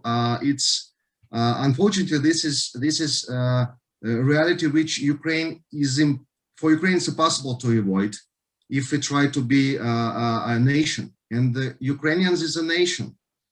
Even Putin is trying to say that we are not exist at all, but Ukrainians exist. So now, Zlatko, we will continue this discussion for sure, and I'm sure that we will discuss it maybe in Sarajevo. I hope for this, drinking some tea or other drinks. Now I'd like to finally to give the floor to Anatoly Demishuk. I think that he will find to answer something and react something for all of our great discussion. Very high level discussion. We touching all of theoretical and actually our reality on a very high level, even higher than strategic, I would say. So Anatoly, the floor is yours. Please give us your reactions on the discussion. I think you are in the favorable position because you heard everything. Everything was already told. So I need just to represent some my opinion. Yeah, so please give us some fresh for discussion. Yeah, first of all, good morning everybody. Posebno hoću da pozdravim poštovane bosanske kolege, ali ću da pričam engleski, eto. A lot of interesting insights, opinions were told today. Of course, some of these opinions were polar, but it's very important. When we discuss something, it's a bit boring if everybody has the same opinion or same position. So the truth is born during discussion. Yeah. So first of all, I need to say that respecting all these differences between Bosnia and Ukraine, both our countries are let's say hostages of their geographical or geopolitical location or position on the map. Yeah, and I would like to make some short excursion to recent history. Of course, our story starts in 1999 when two big socialist federations collapsed, both USSR and Yugoslavia, and new young states in Southeastern Europe were born. And that was a time of versatile opportunities for all these countries. And I would like to emphasize that for all these post-communist countries, it was the time of some euphoria. So almost everybody expected that capitalism comes, democracy comes, we're now free, and some prosperous life is waiting for us just in a few years. Yeah, and of course, it was this 1990s. It was a period of triumph of Western liberal democracy. So the Cold War was finished, and the USA was on the peak of its power. It was the USA was like one superpower in the world. So in this period, Ukrainians Ukraine became independent in 1999 without any wars. So it was kind of peaceful and calm way. So some people were a bit kind of disorientated this time. For example, in 1989, I'm sure that very small part of people expected that Soviet Union would collapse in a few years. Yeah. So in 1999, Ukraine had a huge potential and opportunities. And of course, the main problem of Ukraine, in my opinion, during all these 30 years was the lack of strict and clear national idea and some clear road, some ambitious road. Because when we are looking to all these 30 years from nowadays perspective, we see that from the very beginning, Ukraine was not allowed by big powers to become an ambitious project. So it's our problem of this, I would say, border location. Yeah. So from the very beginning, nobody wanted in the world to let us to become some superpower. For example, we used to have even nuclear weapon after the collapse of USSR, but even Western countries told us to give this nuclear power. And we got this Budapest memorandum, and this memorandum, unfortunately, hasn't helped us. Yeah, but during all this time, some even bigger half of Ukrainians had some Western dream. So in our eyes, during all these decades, West or Europe was like land of dreams. So we just want to become a part of Europe. We want to enter the European Union, and we even today we perceive Western Europe as it used to be in 1990s, during the time of triumph of democracy. But times changed, and now Western liberal democracy, unfortunately, is in some kind of crisis. Both USA and Western Europe. I don't want to deep in all these details. I hope you understand what I mean. So, and so we want to enter Europe, we want to enter NATO, but not all of us understand what is the current state of these organizations and Western world at all. But till 2014, actually, Ukraine enjoyed peaceful development. Of course, we constantly had some economical crisis and some challenges in this area, some political internal conflicts, but these conflicts they didn't lead to any clashes, yeah, or worse. But after 2014, we got in a very bad situation where we found ourselves on this dividing line or front line of let's say new Cold War. That's why I started to talk about Ukrainian ambitions and the very beginning of our independence. Given the fact that from the early days of our independence, we weren't planned as an ambitious project. Ukraine, with the beginning of conflict with Russia, Ukraine became not a subject, but more like object of foreign policy, unfortunately. And in many dimensions, our hands are like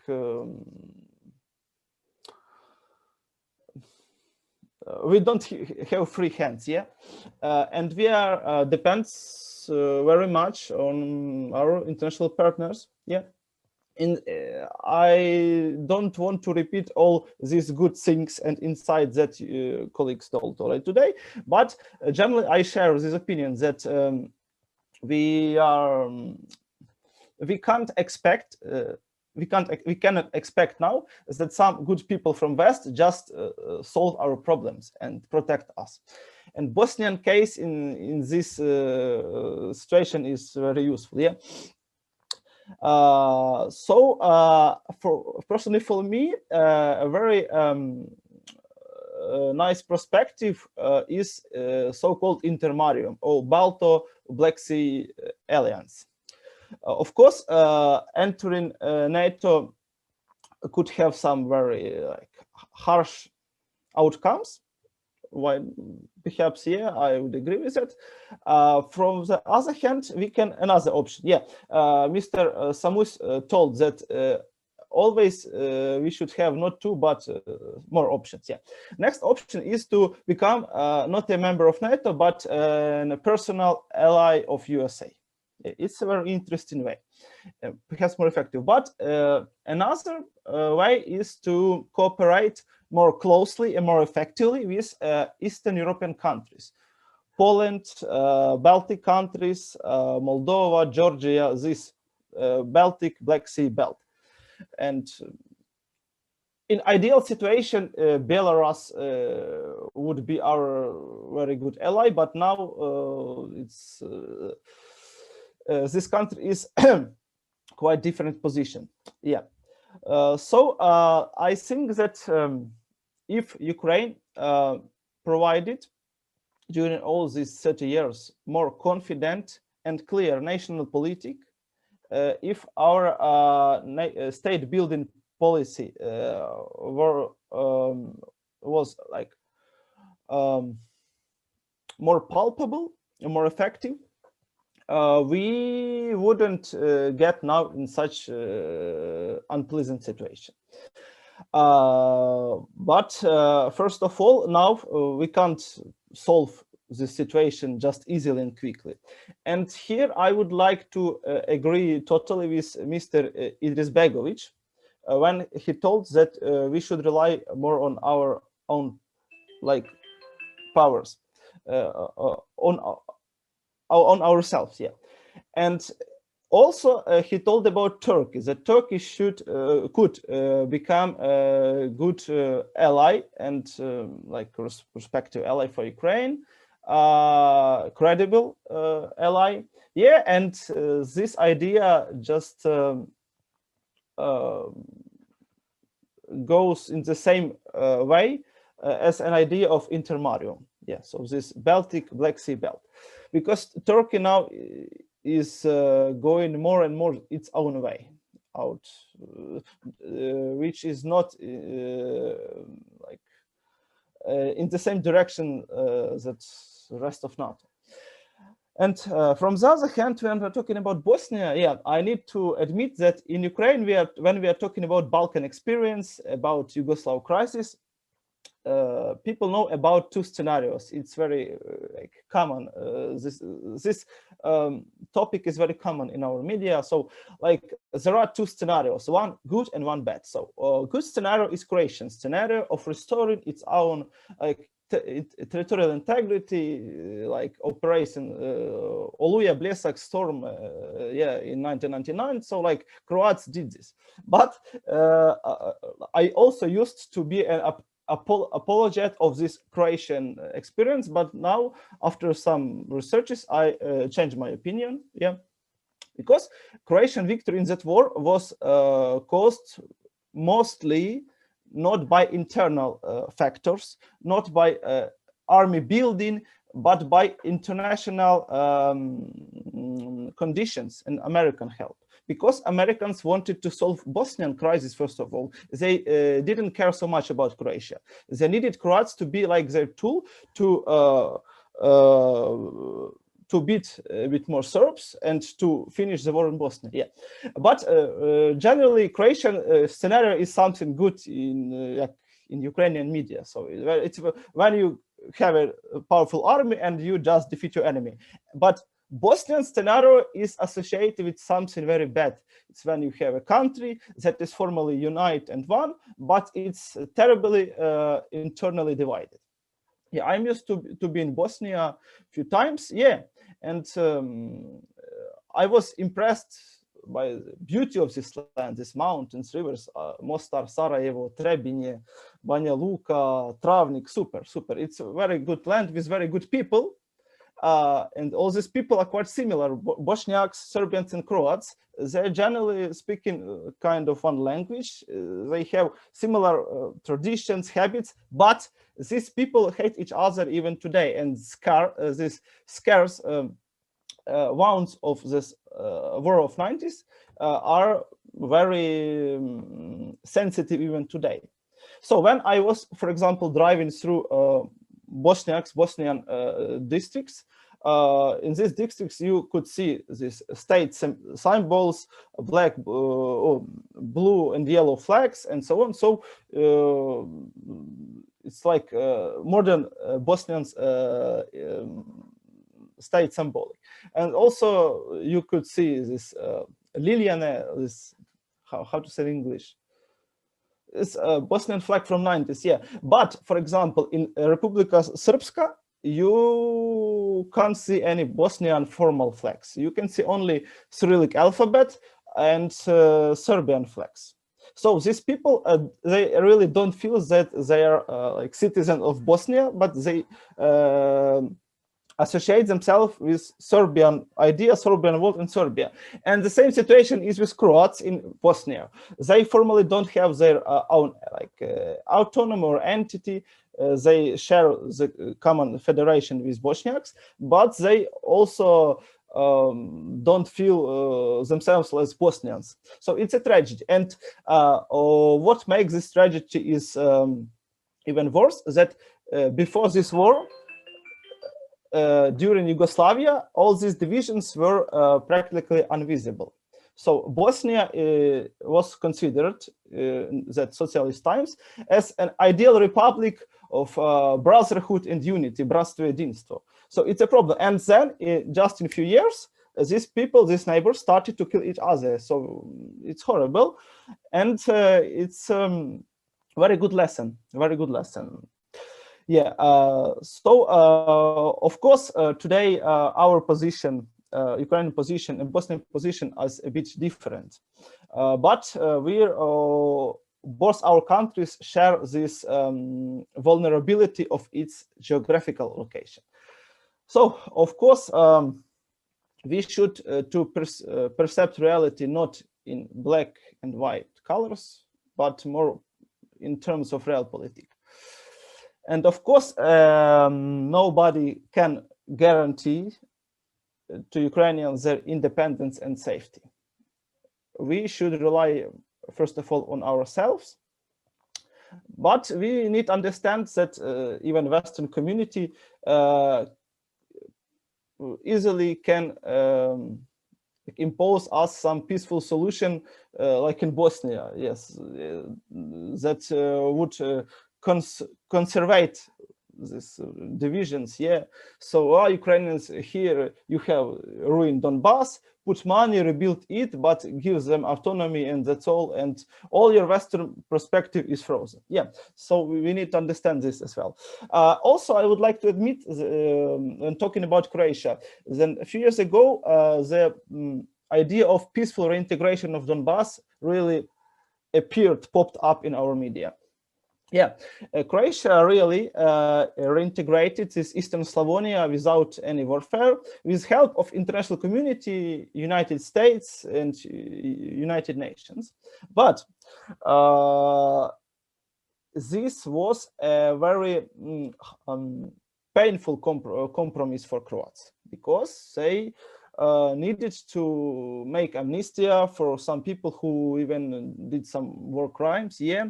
And Serbs and Croats in this region, even till today, they live in some kind of segregation, yeah. This reintegration finished in 1998, but even today, these people are psychologically divided. So personally, when we're speaking about my position, I don't want such scenario for Ukraine, for example. It's a bad price, yeah. But of course, we can speak a lot, and a lot of very good ideas and perspectives were presented here today. But we are not prophets. Of course, we can't predict everything, or yes, that expect us. But I can make one crucial conclusion for today, is that we really need to conduct such conferences and discussions more and more often, because when we share our own positions that even are totally different, it helps us to find some common sense. So of course, yeah, I would like to be a part of more such events. Yeah, and of course, I hope that Mr. Samus could make some better and more general conclusions about our conversations. And personally, from me, I would like to thank you very much. Yeah, it was highly interesting, and I even discovered some totally new ideas about Western role in Yugoslav crisis today. Thank you, Mr. Hadžidedić. It was really very important for me. Yeah, so thank you very much. Ďakujem, hvala puno. Thank you very much, Anatoly. You made a panoramic overview of situation of the conference and our opinions. I think that yeah, we have mostly we haven't finished our time, but I think that we can propose to discussants and colleagues who wants to say something. Okay, so I like to say the floor, Mr. Idris Begovic, and after this, Kateryna, if you want. I would like to respond to your statement that you expect a payment for Donetsk, Luhansk, or Crimea. I know it will sound heretical, but we Bosnians are natural-born heretics. Do not expect any payment under any conditions. Do not let others negotiate your peace with Russia. Do it yourself. Do not misperceive Putin. I know this will be kind of crazy. Putin is, in effect, in a weird way, your ally. I know that it is not exactly easy to digest this, but just think of it. If it was not Putin, there will be an old school leader of Russia at the beginning of conflict. They didn't took Crimea for any reasons. They have extremely narrow access to the sea. Azov Sea is useless for military purposes and for civilian as well. They didn't have other option. If it was an old school general in his position, he will roll tanks to the Dnieper River. He is a more developed, more modern politician. That is a novelty for Russians. Russians are not exactly, in a military sense, very careful and delicate. They are pretty brutal. When you say they have killed 14,000 of Ukrainians, do not forget that during Second World War, they have been instrumentalized Ukrainians, Ukrainian front in particular, to fight Russians, to fight Russian war against Germans, to punish Ukrainians for sort of collaboration with the Germans at the beginning of war. So it costed you, if I remember well, 14 million, a lion's shares of Russian losses in the Second World War. So they are not very delicate when Ukrainians are in. So consider 14,000, no matter how painful it is, as a very cheap price. That's unpleasant reality. And also consider the bad option. Putin will remain in power for approximately 7 or 8 years. He's an old man. Who will replace him? That is a problem for both Russia and Ukraine. And I think it's more problem for Ukraine. Prospects in this regards are not good. So he will probably be succeeded with someone worse. After the Second World War, there was so-called Trieste crisis, Trst crisis, when Yugoslav partisans occupied a part of Italy. And the conflict lasted for years until Americans told Italians, solve the problem with Tito. He's reasonable. Who knows who will succeed him? So I'm telling you, try to solve the problem with Putin. He's reasonable. His successor can be God knows what. Use your time frame, which is available. And you said that Putin made several mistakes. I'm afraid he didn't. Russia has seriously improved strategic planning. After the total collapse of a Soviet system, they have recovered fully. Bear that in mind. They are not a joke as they used to be. So much from me. Excuse me if I was Yeah, talking about the mistakes. I think that Crimea was total mistake because they had all of possibility to use Black Sea from Sevastopol. They had a military base there.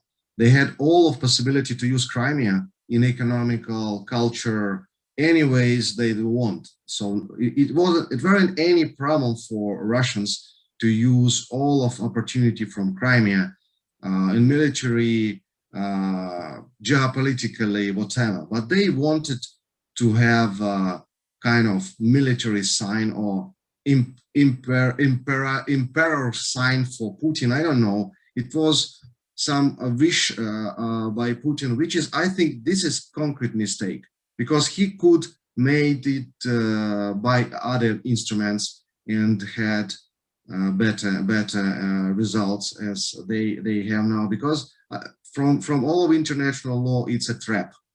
They should answer for these acts because otherwise they need to destroy Ukraine, because Ukraine making the cases in international law every day. There are thousands of the cases from the level of the states, and the processes step by step they go into the conclusions. So I think unfortunately I think we should stop here.